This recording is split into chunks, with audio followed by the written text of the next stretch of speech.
রূপগঞ্জের যত অন্যায় আছে, অবিচার আছে, সেইখানেও তোমরা দাঁড়াবা। রূপগঞ্জকে রূপ ইনশাল্লাহ তোমাদের দ্বারা ইনশাল্লাহ ফেরত চলে আসবে।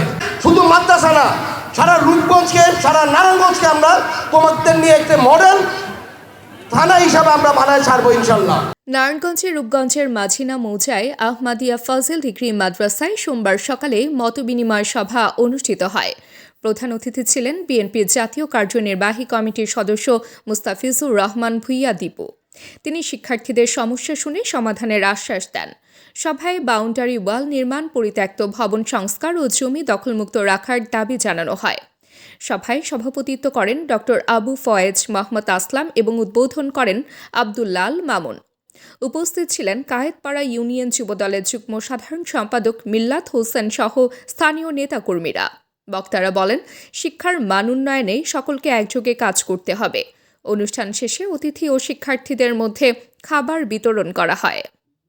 তোমাদের নামাজের জন্য একটা ঘরের ব্যবস্থা করার জন্য এটা আমি অতি শীঘ্রই আমি চেষ্টা করবো।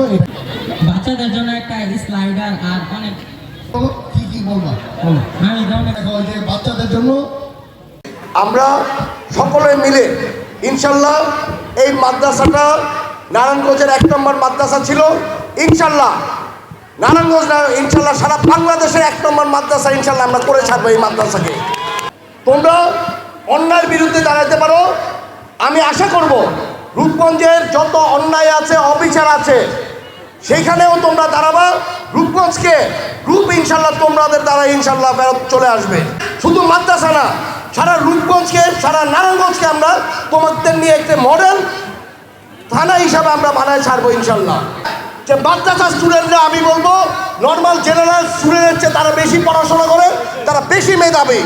ইনশাল্লাহ তোমাদের চাকরির জন্য আমি দীপু ভূঁইয়া কথা দিয়ে যাই, তোমাদের চাকরির জন্য তোমরা যেখানে অ্যাপ্লাই করবা তোমরা বলো, আমিও গিয়ে ওইখানে দরকার পড়লে তোমাদের জন্য আমি সুপারিশ করে তোমাদের চাকরির ব্যবস্থা ইনশাল্লাহ আমি করে ছাড়াবো। তাবাসসুম হকানিকা, দৈনিক আজকের বাংলা। দৈনিক আজকের বাংলা .net